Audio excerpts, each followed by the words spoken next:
Movie के starting में हम एक लड़की को देखते हैं जिसका नाम टेरेन होता है और वो एक लड़के के साथ एक बेसमेंट में होती है, जहाँ वो लड़का टेरेन को एक आदमी के बारे में बताता है कि कैसे ये आदमी इलीगली कितने पैसे कमाता है और ये एक रेपिस्ट भी है जिसने 4 औरतों को अगवा भी किया है। तो टेरेन बोलती है कि उस आदमी के सारे डिटेल्स वो टेरेन के फ़ोन में भेज दे और टेरेन वहाँ से उस आदमी को मारने निकल जाती है। टेरेन उस आदमी को मारने उसके लोकेशन पर पहुंच चुकी होती है। टेरेन को बताया जाता है कि उसे उस आदमी को मारकर उसके सिर को एक आदमी जिसका नाम बांस होता है उसके पास डिलीवर करना है।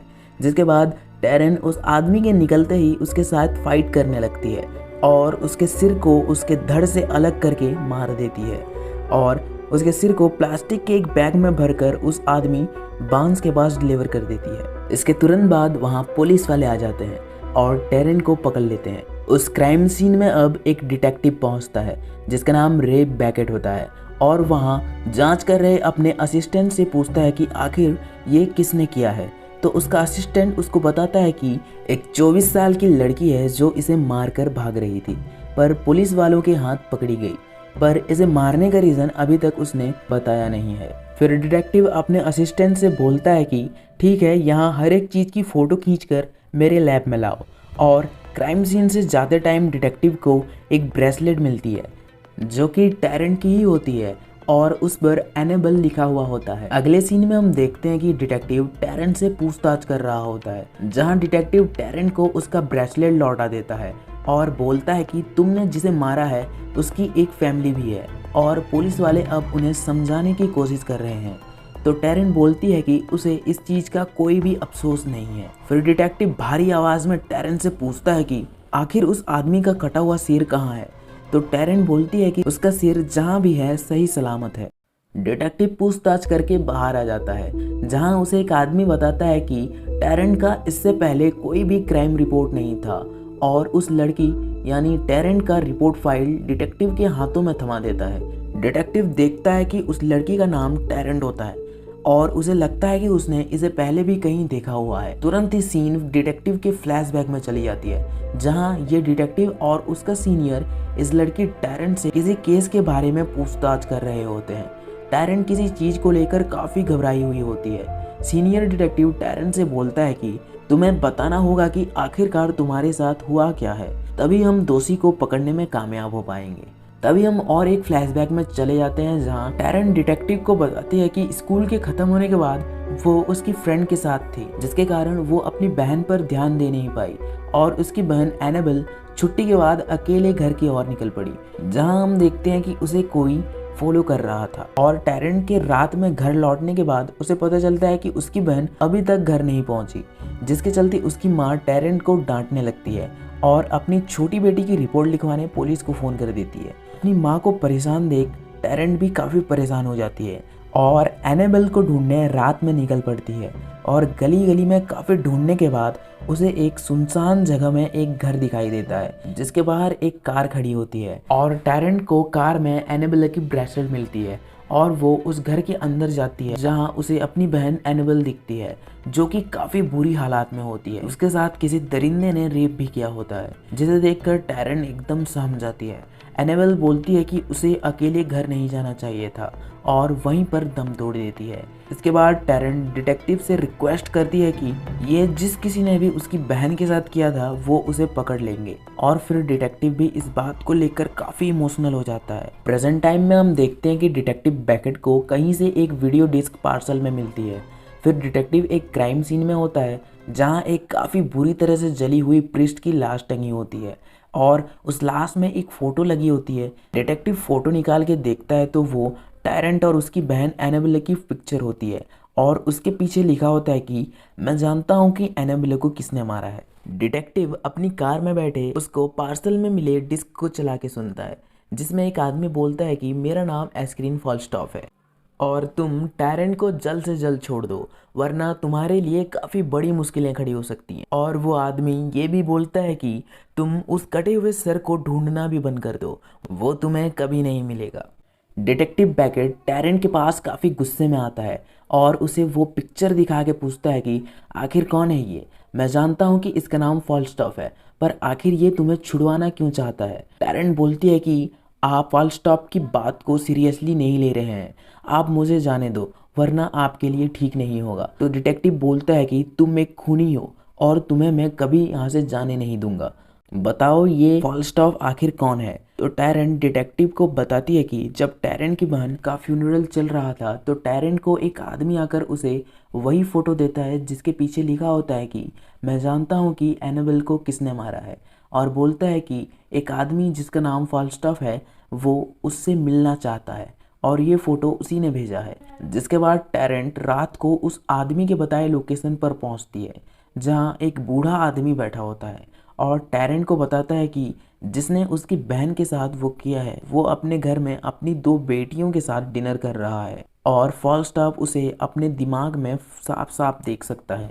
टैरेंट फॉल्स्टॉप से पूछती है कि आखिर वो कौन है, तो फॉल्स्टॉप उसे बोलता है कि अगर मैं उसका नाम बता दूं तो तुम क्या पुलिस में कंप्लेन करोगी? तो टैरेंट भारी आवाज़ में बोलती है कि मैं उसे अपने हाथों से खुद मारूंगी।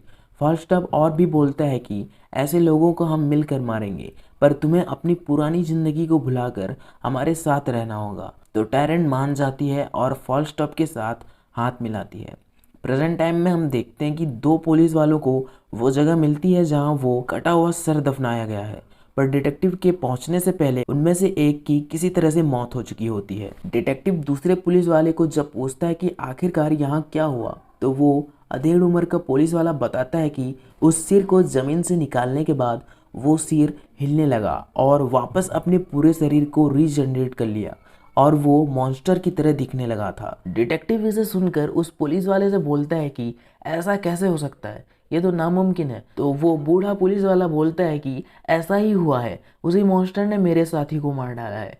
ये पुलिस वाला काफ़ी डरा हुआ होता है और एक पुलिस वाले से गन छीन लेता है और अपने आप को शूट करके अपनी जान ले लेता है। मरने से पहले ये बूढ़ा पुलिस वाला बताता है कि अगर टैरेंट को छोड़ा नहीं जाएगा तो वो मॉन्स्टर डिटेक्टिव की बेटी को मार डालेगा। जिसे सुनकर डिटेक्टिव अपनी बेटी की चिंता में लग जाता है और परेशान होकर जल्दी से अपने घर पहुंचता है।